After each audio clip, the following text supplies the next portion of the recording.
ഓസ്കാറിൽ 5 award നേടിയ Anora എന്നുള്ള സിനിമയെ പറ്റിയുള്ള അഭിപ്രായം എന്തുകൊണ്ട് ഞാൻ ഇട്ടില്ല എന്ന് കുറേ പേര് ചോദിക്കുന്നുണ്ടായിരുന്നു.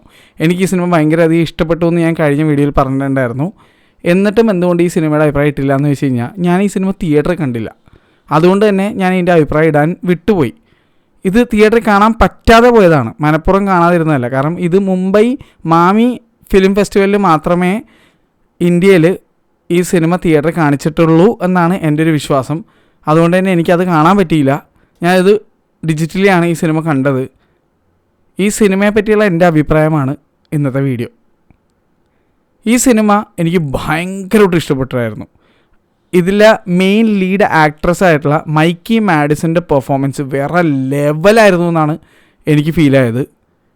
Once upon a time in Hollywood എന്നുള്ള സിനിമയിലുള്ള നടിയാണ്. ആ സിനിമയിൽ തന്നെ അഭിനയിച്ചുള്ള മറ്റുള്ള അവർ മാൻഷൻ കാണിക്കുന്നുണ്ട് ആ സിനിമയിൽ. ആ സിനിമയിൽ ആ മാൻഷനിലെ കഥാപാത്രങ്ങളുടെ അഭിനയിച്ച എല്ലാവരും ഇപ്പോൾ സിനിമയിൽ കിടിലൻ റോളുകളാണ് ചെയ്തേക്കണം. ഒരാൾ ഡ്യൂൺ പാർട്ട് 2 അഭിനയിച്ചിട്ടുണ്ട് ഹാർക്കനനായിട്ട്. അതുപോലെ തന്നെ വേറെ ഒരുപാട് ആക്ട്രസ് അതിനകത്തുള്ളവർ ഓരോരോ സിനിമയിൽ അടിപൊളിയായിട്ടാണ് അഭിനയിച്ചിരിക്കുന്നത്. ഈവൻ സിഡ്നി സ്വീനി വരെ ആ സിനിമയിൽ ആ മാൻഷനിലുണ്ടായിരുന്നു. ഇവരെല്ലാവരും ഇപ്പോൾ അടിപൊളി സിനിമകളാണ് അഭിനയിച്ചുകൊണ്ടിരിക്കുന്നത്. നല്ല കരിയറിലാണ് പോയിക്കൊണ്ടിരിക്കുന്നത്. അതിൽ ഈ മൈക്കി മാഡിസൺ ആ സിനിമയിലും കിടുമായിരുന്നു, ഇതിലും വേറെ ലെവൽ തന്നെ.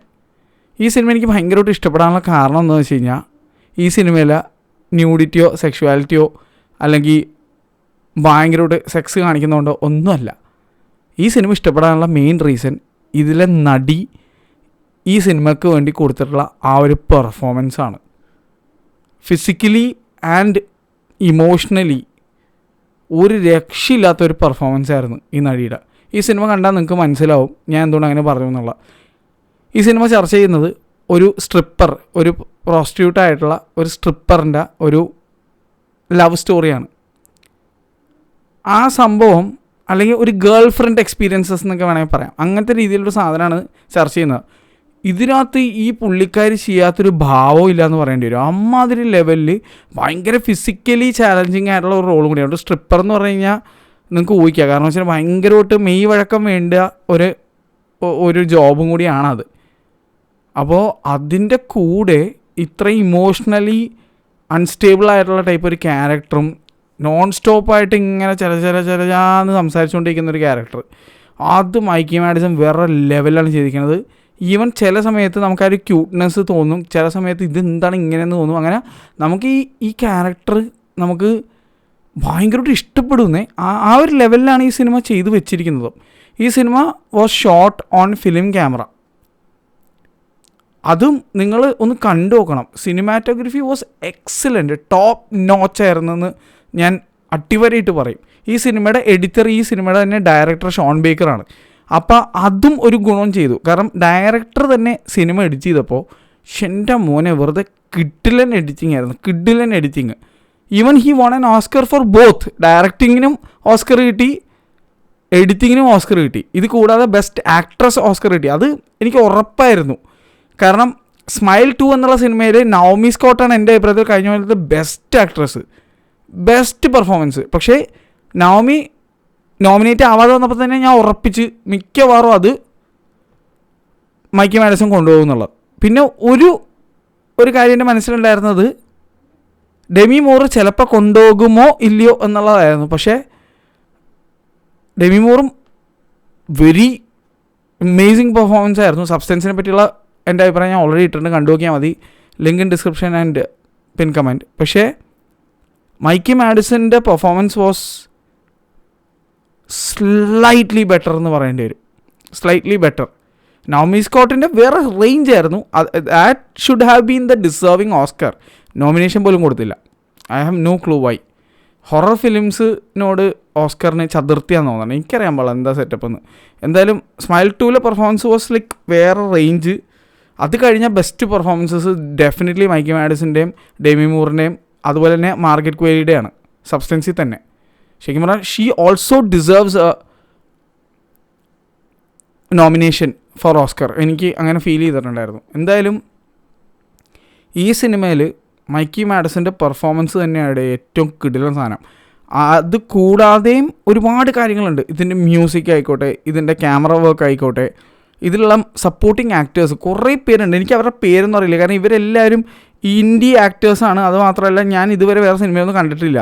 മാർക്ക് ഐൽഡിഷ് ടീം, ഇവരുടെയൊക്കെ പേര് തന്നെ പറയാൻ പാടാണ്. ഐവൻ എന്ന് പറഞ്ഞൊരു ക്യാരക്ടറുണ്ട്, ഇവാൻ ഇത് ഈ മച്ചാനാണ്. ഇത് ഈ പോസ്റ്ററിൽ കാണിക്കുന്ന ഈ മൈക്കി മാഡിസൻ്റെ ക്യാരക്ടറിൻ്റെ ലവ് ഇൻട്രസ്റ്റ് ആയിട്ടുള്ള, അല്ലെങ്കിൽ വേറെ കാര്യമുണ്ട്, അത് ഞാൻ പറയുന്നില്ല. അപ്പോൾ ഈ ഇവാൻ എന്ന് പറഞ്ഞാൽ അവൻ എൻ്റെ മോനെ എന്ത് മേടായിരുന്നു അറിയാം. ചെക്കൻ വെറുതെ അഭിനയം, എന്ന് പറഞ്ഞാൽ തലതെറിച്ച ഒരു ഭ്രാന്തൻ.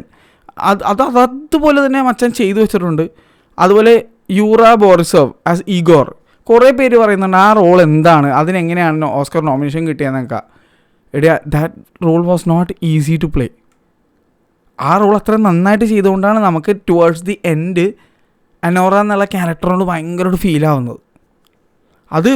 എനിക്കത് ഇങ്ങനെ ആനി എന്ന് അവൾ ഇടയ്ക്കിടയ്ക്ക് പറഞ്ഞുകൊണ്ടിരിക്കുന്നുണ്ട്. അതിനകത്ത് ആനി വേറൊരു പേഴ്സണാണ്, അനോറ വേറെ പേഴ്സണാണ്. Anora is professional, Ani is the girl in her. ഇത് ഭയങ്കര അങ്ങനെയല്ല, തിരിച്ച് എങ്ങനെ വേണമെങ്കിൽ നിങ്ങൾക്ക് എടുക്കാം. അത് നിങ്ങൾ കാണുന്ന പോയിൻ്റ് ഓഫ് വ്യൂവിൽ ഇരിക്കും. അപ്പോൾ ടോട്ടലി 2 പേഴ്സണായിട്ടാണ് എനിക്ക് ഫീൽ ചെയ്തത്. അത് ഭയങ്കര രസം വരുന്നുണ്ട്. അത് നിങ്ങളൊന്ന് കണ്ടു നോക്ക്, ഭയങ്കര ഡിഫറെൻ്റായിട്ട് നിങ്ങൾക്ക് ഫീൽ ചെയ്യും. ആ മൈക്കി മാഡിസൻ്റെ പെർഫോമൻസ് അത്രയും രസമാണത്. അപ്പോൾ എൻ്റെ അഭിപ്രായത്തിൽ this was a cakewalk into the Oscars. കാരണം ഇത് എന്തായാലും കുറേ അവാർഡ് വിൻ ചെയ്യുമെന്ന് എനിക്ക് ഉറപ്പായിരുന്നു. ഈ വർഷത്തെ ബാക്കിയുള്ള സാധനങ്ങളൊക്കെ വെച്ച് നോക്കുമ്പോൾ this movie was totally worthy of the Oscars. അങ്ങനെയാണ് എനിക്ക് ഫീൽ ആയത്. പിന്നെ ഡ്യൂണൊന്നും നോമിനേറ്റ് ആയിട്ടില്ല.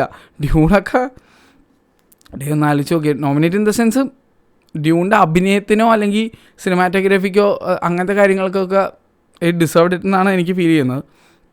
അങ്ങനെ ഇതിനകത്ത് ഒരുപാട് പേര് ഈ സിനിമ മസ്റ്റായിട്ട് നിങ്ങൾ കാണുമെന്ന് ഞാൻ പറയും. പക്ഷേ ഞാൻ ഒരു കാര്യം പറയാനുള്ളത്, this is A purely adult movie, 18+ ആയിട്ടുള്ള മൂവിയാണ്. നല്ല രീതിയിൽ ന്യൂഡിറ്റി, നല്ല രീതിയിൽ സെക്ഷൽ സീൻസ് ഉണ്ട്, നല്ല രീതിയിൽ സെക്സ് സീൻസ് ഉണ്ട്. അപ്പോൾ അതുകൊണ്ട് തന്നെ ഇത് ഓസ്കർ കിട്ടിയ പടം ഓടിക്കയറി ഫാമിലി ആയിട്ട് തിയേറ്ററിലുണ്ടെങ്കിൽ തിയേറ്ററിലോ അല്ലെങ്കിൽ വീട്ടിൽ TV-യിൽ ഇട്ടിട്ട് എല്ലാവരും കൂടിയിരുന്ന് കാണാൻ പറ്റിയ ടൈപ്പ് പടമല്ല. അതുകൊണ്ട് അത് ഞാൻ ആദ്യമേ പറയുന്നു. പക്ഷേ കിടിലൻ പടമാണ്, എൻ്റെ അഭിപ്രായത്തിൽ സൂപ്പർ മൂവിയാണ്. പേഴ്സണലി എനിക്ക് ഭയങ്കരമായിട്ട് ഇഷ്ടപ്പെട്ടു. കിടിലൻ പടമായിട്ടാണ് എനിക്ക് ഫീൽ ആയത്. ഭയങ്കര രസം വരുന്നുണ്ട്, ഭയങ്കര റോ കൂടിയായിരുന്നു. അത്യാവശ്യം നല്ല രീതിയിൽ raw in the sense violence റോയിൻ്റെ അല്ല, even the way the talk എല്ലാം എനിക്ക് ഭയങ്കര റോ ആയിട്ട് ഫീൽ ചെയ്തു. ഭയങ്കര രസമായിട്ട് എനിക്ക് തോന്നിയൊരു പടം. അപ്പോൾ എൻ്റെ അഭിപ്രായത്തിൽ ഞാനിത് തിയേറ്ററിൽ കാണാൻ പറ്റാതെ പോയി എനിക്ക് സങ്കടമുണ്ട്. ഇത് തിയേറ്ററിൽ കാണേണ്ട പടമായിരുന്നൊക്കെ എനിക്ക് തോന്നിപ്പോയി. പിന്നെ ഇതിൻ്റെ ആ റേഷ്യോ, മറ്റേ ഇതിൻ്റെ ആസ്പെക്ട് റേഷ്യോ എന്ന് പറഞ്ഞാൽ ഭയങ്കര വൈഡാണ്, മനസ്സിലായിട്ടില്ലേ?